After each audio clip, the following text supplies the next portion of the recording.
AP cabinet కీలక నిర్ణయాలు తీసుకుంది. ప్రభుత్వ ఉద్యోగులకు ఏపీ కేబినెట్ తీపి కబురు అందించింది. ప్రభుత్వ రంగ సంస్థల్లో పనిచేసే ఉద్యోగుల పదవీ విరమణ వయస్సు 60 నుంచి 62 ఏళ్లకు పెంచుతూ కేబినెట్ ఆమోదం తెలిపింది.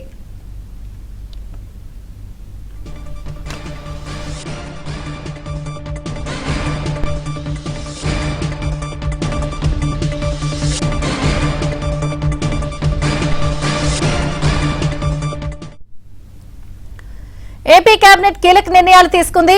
ప్రభుత్వ ఉద్యోగులకు ఏపీ కేబినెట్ తీపి కబురు అందించింది.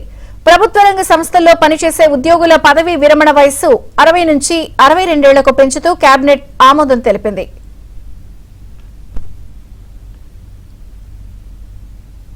ఏపీ కేబినెట్ తీసుకున్న కీలక నిర్ణయాలపై మరిన్ని వివరాలు ఏపీ బ్యూరో చీఫ్ రామారావు అందిస్తారు. రామారావు. రాష్ట్రంలో 30,000 మంది ప్రభుత్వ ఉద్యోగులకు కేబినెట్ తీపి కబురు అందించింది. ప్రభుత్వ రంగ సంస్థల్లో పనిచేసే ఉద్యోగుల పదవీ విరమణ వయసు 60 నుంచి 62 సంవత్సరాల ఏళ్లకు పెంచుతూ కేబినెట్ తీర్మానం చేసింది. అదేవిధంగా ఈ కేటగిరీలో ప్రభుత్వ రంగ సంస్థలతో పాటు గురుకుల పాఠశాలలు మరియు సొసైటీ ఉద్యోగులు కూడా వస్తారు.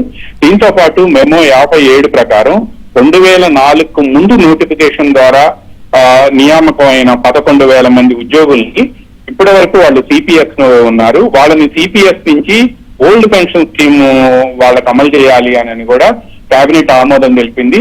దాదాపుగా ఈ 6 నుంచి 7 సంవత్సరాల నుంచి పెండింగ్ లో ఉన్న ఈ వ్యవహారాన్ని ఏపీ ఎన్జిఓ అసోసియేషన్ నిన్న సాయంత్రం ముఖ్యమంత్రి చంద్రబాబు నాయుడుతో పాటు గత రాత్రి 10 గంటల వరకు కూడా రాష్ట్ర ఆర్థిక మంత్రి పయ్యావుల కేసు, అదేవిధంగా ఆర్థిక శాఖ డిఏడి అధికారులతో జరిపిన చర్చలతో ఈ రోజు కేబినెట్ లో 2 అంశాలు కూడా చర్చకు వచ్చాయి. ఈ చర్చ అనంతరం మంత్రులంతా కూడా దీనికి ఆమోదం తెలిపారు. కేబినెట్ ఏకగ్రీవ ఆమోదం తెలపడంతో దీనికి సంబంధించిన విధి విధానాలు ఇంకా రావాల్సి ఉంది. ఏపీ ఎన్జిఓ అసోసియేషన్ అధ్యక్షుడు విద్యాసాగర్ దీనికి సంబంధించి ప్రభుత్వానికి కృతజ్ఞతలు తెలపడంతో పాటు తాము చేసిన పోరాటం ఫలించిందని, తాము చేసిన ప్రయత్నాలకు ప్రభుత్వం ముఖ్యంగా ముఖ్యమంత్రి చంద్రబాబు నాయుడుతో పాటు ఇతర మంత్రులు, ఆర్థిక మంత్రి పయ్యావుల కేశవ్, రాష్ట్ర ఆర్థిక శాఖ ఉన్నతాధికారులు కూడా తమకు మద్దతు ఇచ్చారు అని కూడా ఆయన తెలిపారు. దీంతో పాటు సిపిఎస్ ఉద్యోగుల సంఘం కూడా హర్షం వ్యక్తం చేసింది. అదేవిధంగా ఆంధ్రప్రదేశ్ సచివాలయ ఉద్యోగుల సంఘం అధ్యక్షుడు రామకృష్ణ కూడా హర్షం వ్యక్తం చేయడమే కాకుండా దీనివల్ల దాదాపుగా 5-6 సంవత్సరాల నుంచి ఉద్యోగులు పోరాడుతున్నారని, గత ప్రభుత్వంలో దీనికి సంబంధించిన ప్రతిపాదనలు 3 సార్లు అక్కడికి వెళ్లినా కూడా వెనక్కి వచ్చిన విషయాన్ని ఈ సందర్భంగా ఏపీ ఎన్జిఓ అసోసియేషన్ అధ్యక్షుడు సాగర్ గుర్తు చేశారు. చివరికి తమ ప్రయత్నాలతో ఈ 2 కూడా సాకారం కావడంతో ఉద్యోగుల్లో ఆనందాలు వ్యక్తం అవుతున్నాయని ఉద్యోగ సంఘాల నేతలు తెలిపారు. విజయ్ చంద్రిక. థాంక్యూ రామారావు. సిపిఎస్ ఉద్యోగికి ఆర్థిక భరోసా కల్పించే విధంగా ఒక నిర్ణయం తీసుకుంటామని, అది మేము జాయింట్ స్టాక్ కౌన్సిల్లో కూడా ఆ విషయాన్ని మేము లేవనెత్తడం జరిగింది.